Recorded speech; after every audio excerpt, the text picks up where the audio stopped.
Hey guys, this is going to be the video for the 5.6 and 5.7 homework, focusing on concavity, so using the concavity test and the second derivative test, I think. But so for 1, at what values of x does the graph have a point of inflection? So a point of inflection is going to be when the second derivative of the function is equal to 0 and changes signs. Okay. Yeah. And an inflection point, whenever the second derivative is equal to 0 and changes signs, it changes from concave up to concave down or vice versa. And so we're going to just take we're just going to find the second derivative, hopefully without too much trouble. So y prime is going to be equal to negative e to the negative x.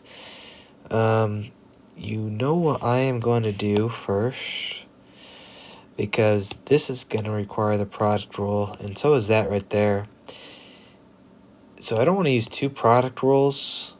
So instead what I'm going to do is I'm going to factor out an e to the negative x. I'm still going to have to use the product rule, but I think I would only have to use it once if I factored out an e to the negative x.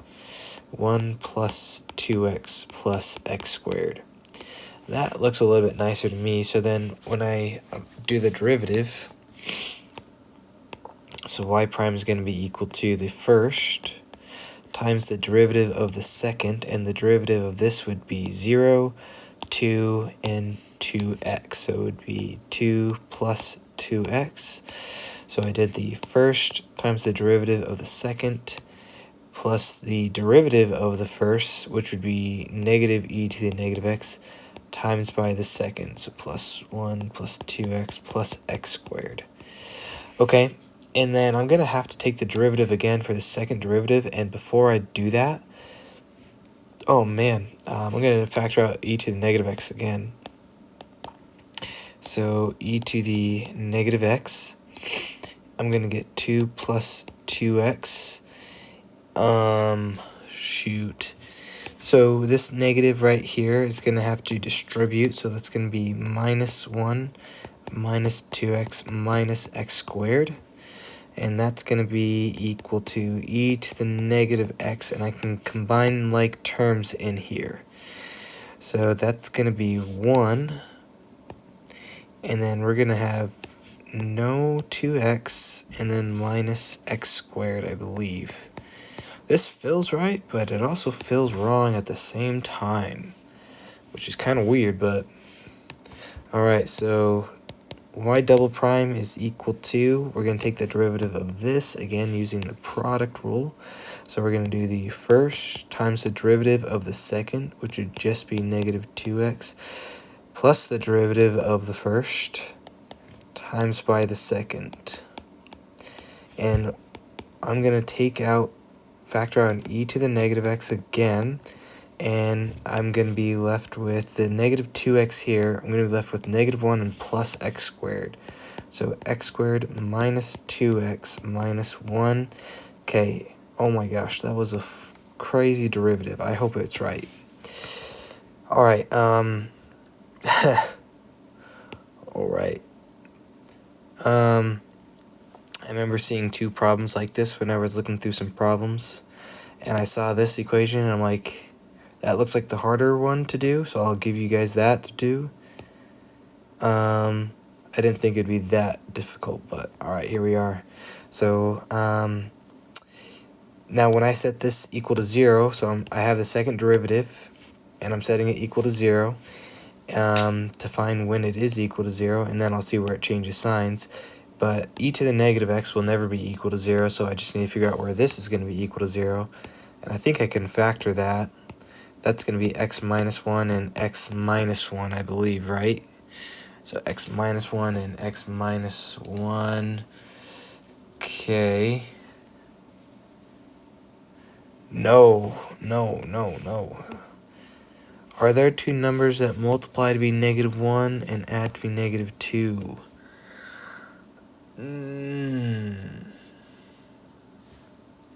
I don't think there is. So, I don't think there is. So I'm going to have to use the quadratic formula. Oh my gosh. Alright, that's fine.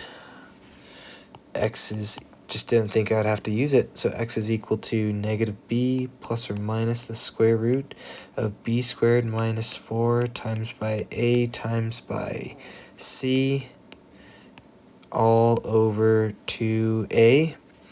And there's no room for this problem, dude. Alright,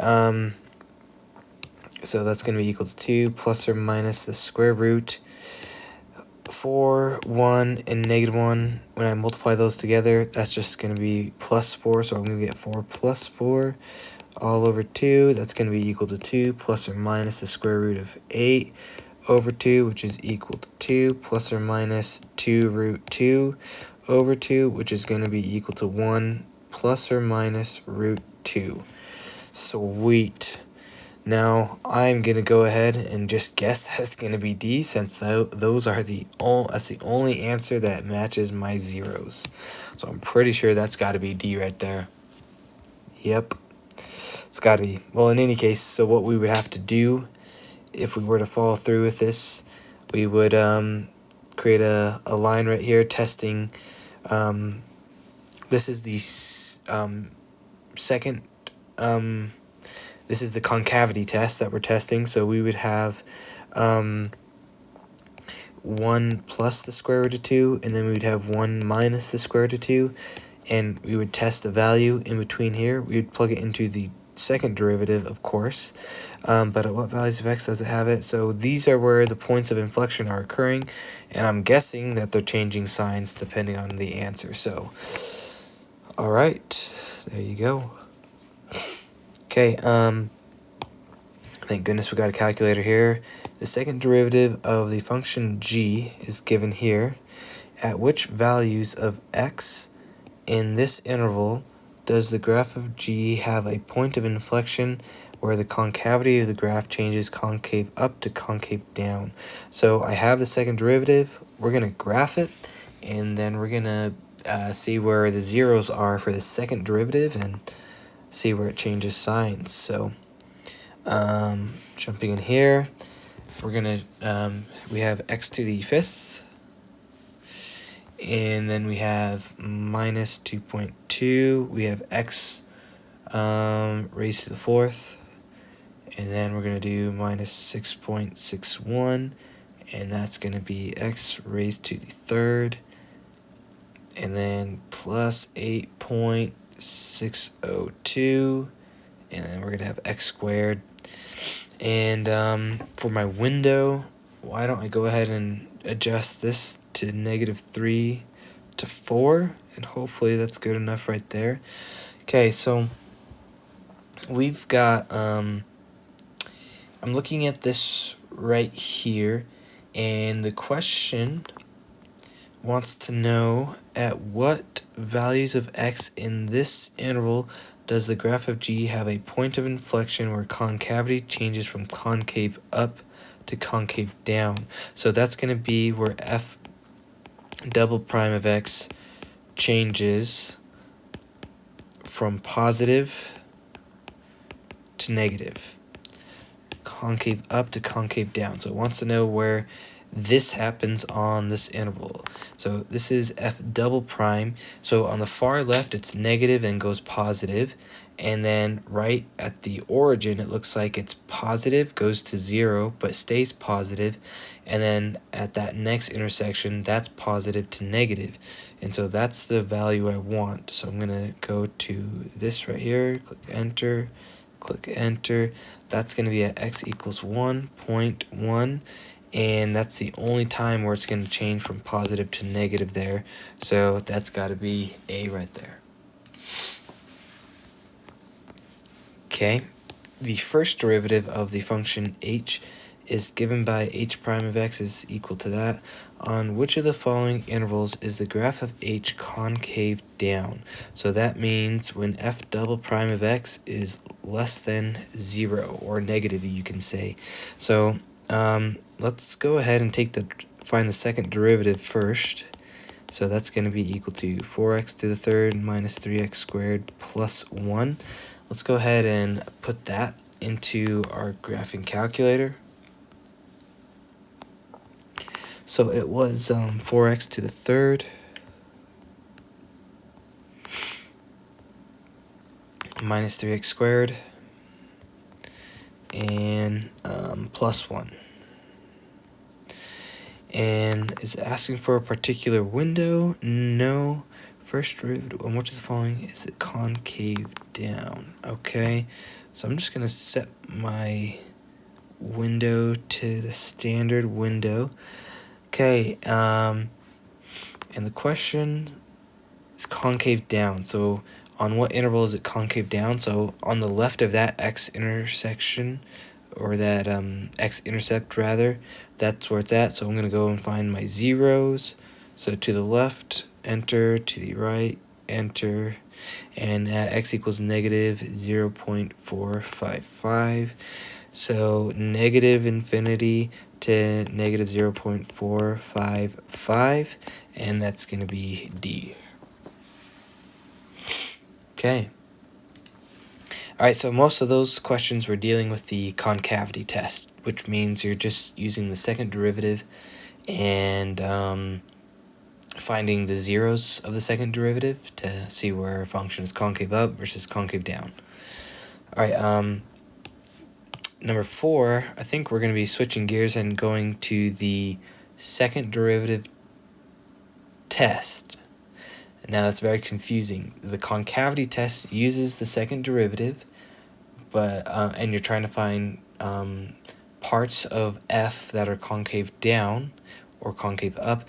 The second derivative test does the same thing as the first derivative test, which means that the first derivative test was to check so it was to create intervals. If you guys remember, using the first derivative test is to find critical points and to test around critical points in f prime of x to see if f prime was increasing or decreasing around the critical points, and then we can make a judgment on whether or not there is a relative minimum or a relative maximum. Now, the second derivative test has the same exact objective. You're trying to find relative minimums and maximums. However, you're using the second derivative to help you find that. You're actually using both the first and the second derivative. You need the first derivative to find the critical points, but then you're going to use the second derivative to see if it's concave up or concave down. And so let f be the function such that we have f of negative 1 is equal to 1. At each xy on the graph of f, the slope is given here. Okay, so this is graph of f. So this is the first derivative. Which of the following statements is true? And we're checking to see relative minimums and maximums. So before I check to see if I have a relative minimum or a relative maximum, thing is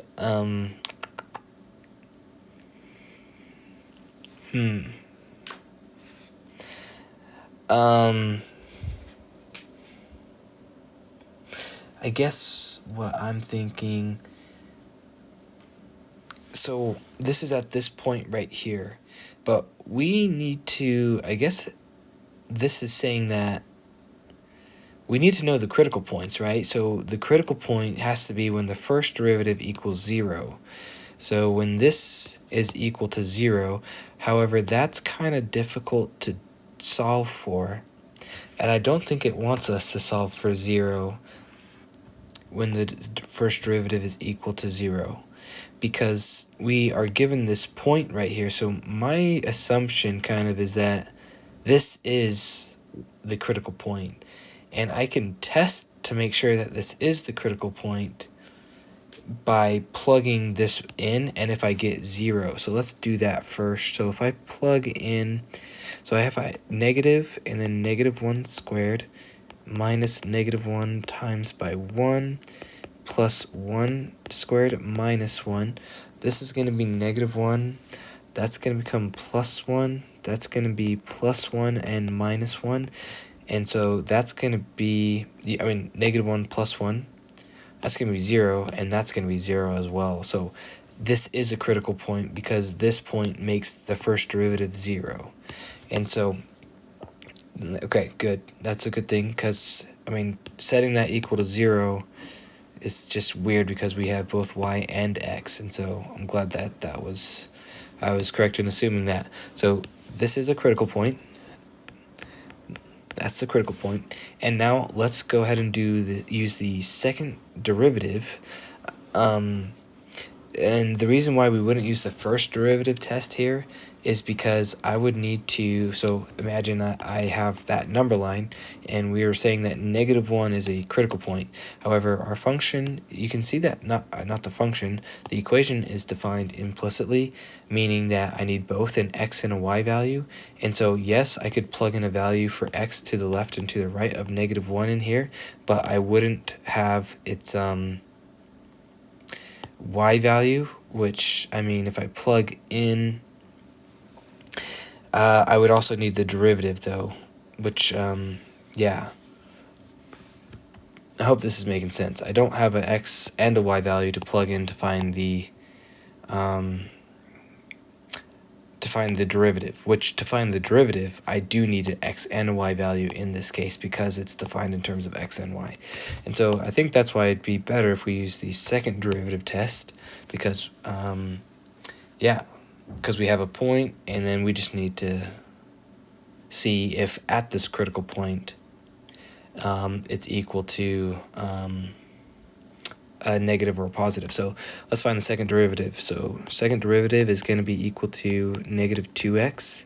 And then don't forget that whenever I use this, when I do the derivative here, that's implicit, which means I'm going to have to use the product rule. So that's going to be the first times the derivative of the second plus the derivative of the first, which would just be negative 1 times the second, and then plus 2y prime, and then that would be 0. So this is my second derivative. Let's go ahead and plug in my point. So y double prime is going to be equal to negative 2 times by negative 1 minus negative 1, and then y prime is going to be 0. We've already verified that. Minus y, which is 1, and then this is just going to be plus 0 right here because y prime is 0. And so this also doesn't matter much right there. But in any case, so we get y double prime is going to be equal to 2 minus 1, which is going to be equal to positive 1. So my second derivative is positive, and that means that the curve at x equals 1 is concave up, but I also know that at x equals 1 is a critical point. And so that means that this has to be a relative minimum at x equals negative 1. So at x equals negative 1, that's going to be a relative minimum, not a maximum, not neither. Okay, so yeah, there you go. Let f be a twice differentiable function. Which of the following statements are individually sufficient to conclude that x equals 2 is the location of the absolute maximum of f on the interval from negative 5 to 5? So that's a lot of words. So let f be a twice differentiable function. Okay, which of the following statements are individually sufficient to conclude that x equals 2 is the location of an absolute maximum of f on the intervals? Okay, so let's look at the first one. So f prime of 2 is equal to 0. So that means, if I'm kind of visualizing this, so f prime of 2 is 0, meaning that you're going to have a horizontal tangent. Now that can look different though. So that could be something like this, where we would have a minimum. That could also look like something like this, where I'd have a maximum. That could also look like something like this, where I have a shelf.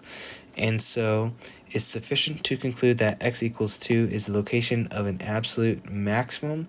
I would say that is not enough because, again, that could be minimum or that could be a shelf. So I'm going to say no to that one.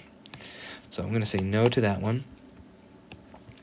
X equals 2 is the only critical point on f, okay, meaning that the derivative is 0, so kind of referencing this first one right here on the interval from -5 to 5, and the second derivative at 2 is less than 0, so meaning that we have a graph at x equals 2, the curve is concave down, and at x equals 2 is a critical point, so that means it's less than, so it's concave down at x equals 2, and we have a critical point, which would make this a maximum.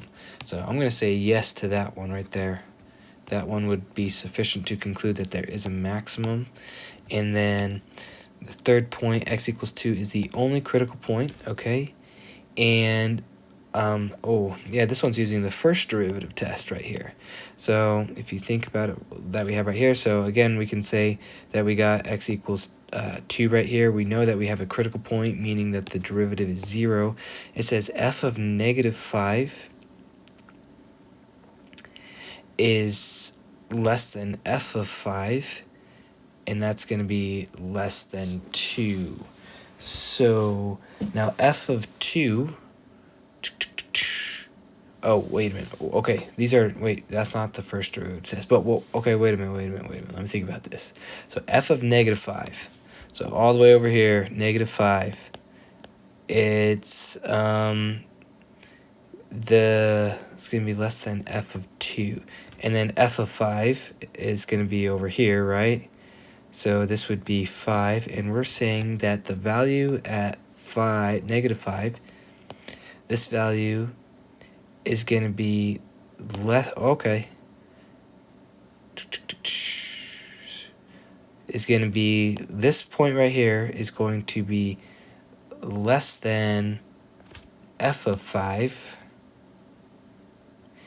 and this value right here is going to be less than f of 2. So think about the ordering right there. So this value at -5, the y value, is going to be the least of all these values. And then next is going to be 5. That's going to be the next highest of these three values. And the greatest of these values is going to be 2. And x equals 2 is the only critical point, meaning that the slope here is, there's a tangent. And that would have to mean that it would have to go like this, right? Is that what it's saying?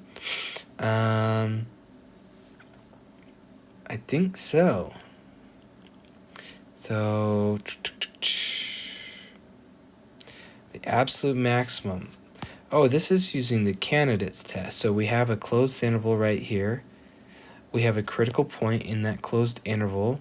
And so the so yes, this would work because, so this is using the candidates test. I was thinking that it might be trying to use the first derivative test, but it's using the candidates test. So we have the endpoints, right?